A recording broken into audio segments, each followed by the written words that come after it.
क्या नाम है उसका, कैपिटल स्ट्रक्चर। इस शब्द के बारे में, इस वर्ड के बारे में कहीं पहले सुना था। कहां सुना था? जब हमने फाइनेंसिंग डिसीजन करा था। तो फाइनेंसिंग डिसीजन में हमने क्या कहा था? फाइनेंसिंग डिसीजन में क्या करना पड़ता है कि हम मनी ओनर फंड से लाए फॉर द बिजनेस या बोरोड फंड से लाए। अब फाइनेंसिंग डिसीजन तो आपको ये बता देगा कि पैसा बोरोड फंड से लाना है या पैसा ओनर फंड से लाना है। कितना ओनर फंड से लाना है, कितना बोरोड फंड से लाना है, वो तो फाइनेंसिंग डिसीजन नहीं बता सकता। तो उसके लिए हमने कहा था हमें एक रेशियो डिसाइड करना पड़ता है, एक रेशियो सेट करना पड़ता है। और वो रेशियो कहां सेट होता है? हमने जो डिस्कस किया था वो कहां सेट होता है? कैपिटल स्ट्रक्चर पे। ये उसी से रिलेटेड टॉपिक है। मतलब कैपिटल स्ट्रक्चर आपका क्या डिसाइड करेगा कि आपके बिजनेस में कितना पैसा ओनर फंड से होना चाहिए और कितना पैसा बोरोड फंड से होना चाहिए। इतनी बात समझ में आ गई? अब क्या मीनिंग है कैपिटल स्ट्रक्चर का? कैपिटल स्ट्रक्चर का मीनिंग है proportion of debt and equity. Proportion का माने रेशियो। मतलब कैपिटल स्ट्रक्चर आपको क्या बताता है? Ratio of debt and equity. आपके बिजनेस में कितना पैसा, कितनी मनी डेट से होनी चाहिए और कितनी इक्विटी से होनी चाहिए, उसका एक रेशियो डिसाइड करके दे देता है कौन? Capital structure. एग्जांपल के तौर पे आपके बिजनेस में टोटल कैपिटल लगनी है 1000। अब उस 1000 में 600 आपके अपने, 400 आपके बोरोड किए हुए जो हो गए डेट से। तो एक रेशियो बन गया डेट का और इक्विटी का कि डेट आपका 400 है, इक्विटी आपका 600 है। यही आपका काम, ये जो बताना है, ये बताना किसका काम है? कैपिटल स्ट्रक्चर का। और ये टोटल पैसा 1000 रुपए किस लिए यूज हो रहा है? Use for financial the operation of the business. Clear होगी? जो भी आपको बिजनेस करने के लिए पैसा चाहिए, जैसे हमने एग्जांपल में 1000 रुपए लिया, उसमें कितना डेट होगा, कितना इक्विटी होगा, ये काम बताना किसका काम है? कैपिटल स्ट्रक्चर का काम है। और यही कैपिटल स्ट्रक्चर का फॉर्मूला भी है। कैपिटल स्ट्रक्चर का फॉर्मूला क्या है? Debt over equity. अब अगर इसी फॉर्मूला में उस अमाउंट को सेट करें, डेट कितना लिया? 400, इक्विटी कितना है? 600। रेशियो क्या बन गया? 400 अपॉन 600। कटिंग करेंगे 4:6, मतलब 2:3। मतलब आपके बिजनेस में 2 रुपए आपने बाहर से ले रखे हैं और 3 रुपए आपके खुद के लगे हुए हैं। क्लियर हो गई इतनी बात? अब सर जी कैपिटल स्ट्रक्चर इतना जरूरी क्यों है? ना अगर हम इसको चूज करें, ना हम रेशियो डिसाइड करें, हम सारा पैसा कर्जे से लगा देते हैं बिजनेस में, या सारा पैसा अपना लगा लेते हैं बिजनेस में, चलो हमने बोरोड लेना भी है तो बिना सोचे समझे ले लेंगे, तो क्या होगा? कैपिटल स्ट्रक्चर आपका सीधी सीधी 2 जगह पर इफेक्ट करता है। सबसे पहला आपकी प्रॉफिटेबिलिटी पे, मतलब आपके बिजनेस में प्रॉफिट कितना होगा, बहुत बढ़ेगा घटेगा, ये डिपेंड करता है आपके कैपिटल स्ट्रक्चर पे। रीजन भी है दिस, अगर आपने बोरोड फंड ज्यादा लेंगे तो इंटरेस्ट पे करना पड़ता है, और इंटरेस्ट भी किससे रिड्यूस होता है? आपकी इनकम से। तो आपका प्रॉफिट क्या हो जाएगा? कम हो जाएगा। एंड अगर डेट नहीं लेते हैं तब भी आपका प्रॉफिट कम रहेगा, क्योंकि डेट को इंक्लूड करने से भी प्रॉफिट इंक्रीज होता है। तो कैपिटल स्ट्रक्चर का सीधा सीधा इफेक्ट पड़ता है आपके प्रॉफिट पे बिजनेस के। ठीक, ज्यादा रहेगा कम रहेगा वो इसी पे डिपेंड करता है।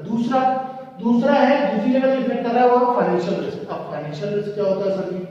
फाइनेंशियल रिस्क क्या है? जब फर्म अपने फिक्स्ड फाइनेंशियल चार्जेस कौन कौन से हुए, जैसे interest, payment to creditor. Payment to creditor का मतलब जिनसे आपने उधार लिया उनको जो पेमेंट करने के वादे होंगे, महीने के अंदर करेंगे, 2 महीने के अंदर या 3 महीने के अंदर। तो जो ये पेमेंट होती है इंटरेस्ट की और पेमेंट टू क्रेडिटर की, अगर आप ये भी पेमेंट नहीं कर पा रहे हैं तो आपका फाइनेंशियल रिस्क क्या हो रहा है? बढ़ रहा है। तो फाइनेंशियल रिस्क क्या है? तो मतलब क्या है? It refers to risk when a company is unable to pay its fixed financial charges, जैसे कि इंटरेस्ट और पेमेंट टू क्रेडिटर।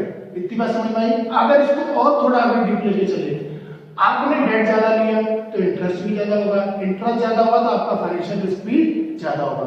आपका डेट कम है, इंटरेस्ट कम है, तो फिर फाइनेंशियल रिस्क भी कम है। मतलब फाइनेंशियल रिस्क डिपेंड किस पर कर रहा है? इंटरेस्ट पे।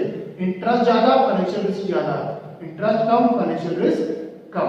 तो 2 जगह पर इफेक्ट कर रहा है आपका कैपिटल स्ट्रक्चर, पहला प्रॉफिटेबिलिटी पे, दूसरा फाइनेंशियल रिस्क पे।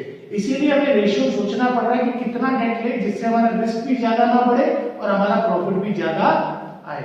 इतनी बात क्लियर हुई? अब सर जी फिर ये बता दीजिए कैसा होना चाहिए कैपिटल स्ट्रक्चर? कैपिटल स्ट्रक्चर कैसा होना चाहिए? कैपिटल स्ट्रक्चर ऐसा होना चाहिए जो आपकी increase the value of equity share, आपके इक्विटी शेयर्स की वैल्यू बढ़ा दे। अब वो कैसे बढ़ती है? अगर आपका प्रॉफिट ज्यादा रहेगा तो आप अपने शेयर होल्डर को डिविडेंड भी ज्यादा बांटेंगे, डिविडेंड ज्यादा बांटेंगे तो मार्केट में एक अच्छी खबर होती है, उससे क्या होगा, आपके इक्विटी शेयर्स के जो प्राइस होंगे वो क्या हो जाएंगे, इंक्रीज हो जाएंगे। तो सीधा सीधा आपके इक्विटी शेयर के प्राइस इंक्रीज होंगे या नहीं होंगे वो किस पे डिपेंड कर रहा है, प्रॉफिटेबिलिटी पे। और प्रॉफिटेबिलिटी किस पे डिपेंड कर रही है, कैपिटल स्ट्रक्चर पे। अगर कैपिटल स्ट्रक्चर अच्छा होगा तो ये ऑटोमेटिकली इंक्रीज हो जाएंगे, अगर अच्छा नहीं होगा तो ये डिक्रीज हो जाएंगे। दूसरा कैसा होना चाहिए, जो आपकी maximise the wealth of equity share holder, ये ऑब्जेक्टिव भी था फाइनेंशियल मैनेजमेंट का। जब हमने फाइनेंशियल मैनेजमेंट का ऑब्जेक्टिव पढ़ा था तो यही था wealth maximisation of equity share holder. और वेल्थ मैक्सिमाइजेशन कब होती है, जब इक्विटी शेयर्स के प्राइस इंक्रीज होते हैं। अगर प्राइस इंक्रीज हो गए तो वेल्थ मैक्सिमाइजेशन अपने आप ही हो जाएगा। तो अगर आपका कैपिटल स्ट्रक्चर अच्छा बना है तो आपका प्रॉफिट बढ़ेगा, प्रॉफिट बढ़ेगा तो वैल्यू ऑफ इक्विटी शेयर्स बढ़ेंगे, तो अपने आप ही जो आपका ये ऑब्जेक्टिव था wealth maximisation of equity share holder, ये आपका अचीव हो जाएगा। इतनी बात समझ में आ गई, इतनी बात समझ में आई। कैपिटल स्ट्रक्चर क्या होता है, डेट और इक्विटी का रेशियो, जो टोटल में जो आप पैसे एडिशन बोलते हैं टोटल कैपिटल, उसका यूज कहाँ करते हैं, बिजनेस में करते हैं, और इसका फॉर्मूला डेट ओवर इक्विटी। दो जगह पर इंपैक्ट करता है, पहला प्रॉफिटेबिलिटी पे, दूसरा फाइनेंशियल रिस्क पे। रिस्क क्या है, इंटरेस्ट बढ़ेगा रिस्क बढ़ जाएगा, इंटरेस्ट घटेगा रिस्क कम हो जाएगा। कैसा होना चाहिए, जो आपके इक्विटी शेयर्स के प्राइस बढ़ा दे और जो आपके शेयर होल्डर की वैल्यू को मैक्सिमाइज कर दे। इतनी बात समझ में आई। इसके आगे डेट और इक्विटी में चूज करना थोड़ा कॉम्प्लिकेटेड होता है, क्योंकि अगर हम दोनों पॉइंट पर देखें तो डेट और इक्विटी कॉस्ट और रिस्क दोनों के बेसिस पर अगर दोनों का डिफरेंस निकालें तो थोड़ा समझना पड़ेगा कि कॉस्ट और रिस्क के बेसिस में डेट और इक्विटी में क्या फर्क है। अगर हम कॉस्ट की बात करें, डेट और equity, debt involves less cost, मतलब डेट सस्ते में मिल जाता है, इक्विटी महंगे में मिलता है। अब आप कहोगे ये कैसे, डेट अगर आपने जैसे लेना है तो सपोज आपको 8% रेट ऑफ इंटरेस्ट, 9%, 10% इतने मिल जाएगा, जबकि इक्विटी में जितना आपकी अर्निंग होगी 20%, 25%, 30% वो सारी आपको शेयर होल्डर्स को देनी पड़ती है। तो डेट पे खर्चा कम है, जबकि इक्विटी थोड़ी एक्सपेंसिव सिक्योरिटी है। तो कॉस्ट की अगर बेसिस पे कंपेयर करें तो डेट सस्ता है, इक्विटी महंगा है। अब अगर रिस्क के बेसिस पे कंपेयर करें तो डेट पे रिस्क ज्यादा है और इक्विटी में रिस्क कम है, सेफेस्ट सिक्योरिटी माना जाता है इसको। अगर कॉस्ट के बेसिस पे देख रहे हैं तो डेट सस्ता है, इक्विटी महंगा है, और अगर रिस्क के बेसिस पे देख रहे हैं तो डेट रिस्की है और ये सेफेस्ट सिक्योरिटी है, ये लेस रिस्की है। तो अब क्या करा जाए, अच्छा इसके आगे थोड़ा सा और चले, रिस्की क्यों है डेट? रिस्की इसीलिए है तो because payment of regular interest, आपको जो डेट लेते हो तो उसमें रिटर्न पे इंटरेस्ट देना पड़ता है, और वो इंटरेस्ट देना ही देना है, भले आप प्रॉफिट में हो भले लॉस में हो, डजंट मैटर, आपको इंटरेस्ट तो देना ही देना है, क्योंकि वो आपके लिए क्या है, लीगल ऑब्लिगेशन है बिजनेस के लिए कि आपका काम चल रहा है नहीं चल रहा है, आपका प्रॉफिट आ रहा है नहीं आ रहा है, डजंट मैटर, आपके ऊपर सर पे एक लीगल ऑब्लिगेशन है कि आपको इंटरेस्ट तो देना ही देना है, इसीलिए इसको रिस्की बोल देते हैं। क्लियर होगी बात? तो रिस्की क्यों है, क्योंकि पेमेंट ऑफ इंटरेस्ट की वजह से जो आपके सर पे लीगल ऑब्लिगेशन है, even running in a loss, अगर आप लॉस को भी जा रहे हैं तब भी आपको देना पड़ेगा। ये सेफेस्ट क्यों है, because of payment of dividend, और डिविडेंड कभी भी लीगल ऑब्लिगेशन नहीं होता है। अगर आपको प्रॉफिट होगा तभी डिविडेंड देंगे, प्रॉफिट नहीं होगा तो डिविडेंड शेयर होल्डर्स को नहीं देंगे। इसका मतलब डिविडेंड कोई भी आपके सर पे लीगल ऑब्लिगेशन नहीं है, प्रॉफिट में होगा तो बांट दोगे, इन केस अगर we are running in a loss तो आपको कोई भी डिविडेंड देने की जरूरत नहीं है। No profit means no dividend, इसीलिए इसको सेफेस्ट माना जाता है, जबकि यहाँ पर ऐसा नहीं है, प्रॉफिट हो ना हो आपको इंटरेस्ट तो देना ही देना है, इसीलिए रिस्की है, सेफेस्ट है। अब ये तो सर कंफ्यूज हो गया, फिर कौन सा चूज करें, डेट करें इक्विटी करें, और अगर डेट करना है तो कितना करें, सस्ता पड़ रहा है मगर रिस्की ज्यादा है, और ये महंगा पड़ रहा है मगर ये सेफ है। अब क्या करा जाए, अब इसी के लिए जो हमें रेशियो सेट करना है, वो जो बात कर रहे हैं रेशियो की, हमने एक ऐसा रेशियो सेट करना है कि उसमें हमारा डेट भी आए, मगर डेट आने के साथ साथ जो रिस्क रहे वो हमारे सर पे कम रहे, जो ये फाइनेंशियल रिस्क है ये हमारे सर पे कम रहे, इतना ना हो जाए रिस्क कि हम अपनी कंपनी ही बंद करवा बैठे। क्लियर हो गई की बात? अब यहाँ पर थोड़ा सा और इसके आगे चलते हैं। इन केस अगर आप ये इंटरेस्ट पे करने में फेल हो जाते हो तो क्या होता है? रिस्की क्यों है? रिस्की इतनी बात की वजह से नहीं है, इसकी आगे की कहानी भी है कि अगर आप ये इंटरेस्ट पे करने में फेल हो गए तो क्या होगा? अगर इंटरेस्ट पे करने में फेल हुए तो जिसने आपको लोन दिया है या कर्जा दिया है वो क्या करेगा? Security holder can claim over the assets of the company. जब हम कर्जा लेते हैं तो कुछ गिरवी रखवाते हैं, कुछ एसेट्स गिरवी रखवाए जाते हैं, जो भी बिजनेस के पास एसेट्स हैं, वैलिड एसेट्स। अब आपने जो एसेट्स गिरवी रखवाए होंगे, जिससे आपने कर्जा लिया, अगर आप उसे इंटरेस्ट नहीं दे पा रहे हो तो वो आपके एसेट्स को बिकवा देगा और अपना इंटरेस्ट का अमाउंट रिकवर कर लेगा। ये कितना बड़ा रिस्क है कि अगर आप इंटरेस्ट नहीं दे पाए तो आपको एसेट जो आपने गिरवी रखे हैं वो बिक भी सकते हैं। अच्छा, अगर सर इंटरेस्ट चलो निकाल लिया, जो मूल अमाउंट है, प्रिंसिपल अमाउंट है, जैसे आपने किसी से 10 लाख का लोन लिया, इंटरेस्ट था 1 लाख, इंटरेस्ट के लिए तुमने एसेट बिकवा दिए, 10 लाख का क्या करेगा वो? 10 लाख कैसे निकालेगा? तो 10 लाख प्रिंसिपल अमाउंट, मूल अमाउंट जिसे बोलते हैं हिंदी में, प्रिंसिपल अमाउंट निकालने के लिए क्या कर सकता है वो? Company can be liquidated, company को बंद करवाया जा सकता है।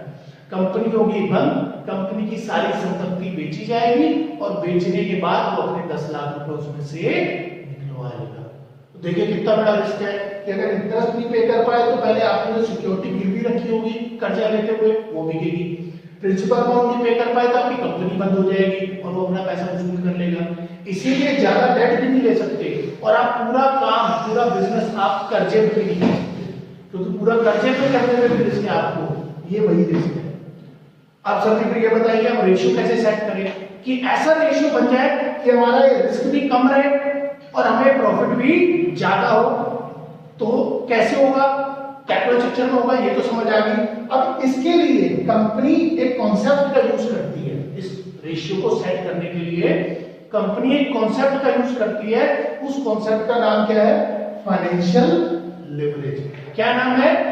Financial leverage. मतलब कैपिटल स्ट्रक्चर के अंदर एक कॉन्सेप्ट का यूज करा जाता है, जिस कॉन्सेप्ट का नाम क्या है? Financial leverage. फाइनेंशियल लिवरेज का यूज किस लिए करते हैं? To set up a capital structure. ये जो आपका स्ट्रक्चर है डेट और इक्विटी, इसको सेट करने के लिए एक रेशियो, सबसे बेहतरीन रेशियो बनाने के लिए कि कितना मैं डेट लूं और कितना इक्विटी, जिससे मेरा प्रॉफिट भी बढ़े, रिस्क भी कम रहे और मेरे को ये कोई भी रिस्क ना हो, उसके लिए जो रेशियो आपका सेट होता है वो फाइनेंशियल लिवरेज कॉन्सेप्ट के थ्रू होता है। किस कॉन्सेप्ट के थ्रू? फाइनेंशियल लिवरेज कॉन्सेप्ट के थ्रू होता है to set a capital structure. तो अब जो हमारा नेक्स्ट टॉपिक रहेगा वो क्या रहेगा फिर? Financial leverage. इसमें हम न्यूमेरिकली डिसाइड करेंगे कि हमारा जो रेशियो होना चाहिए वो क्या होना चाहिए। क्लियर होगी इतनी बात? कोई डाउट है?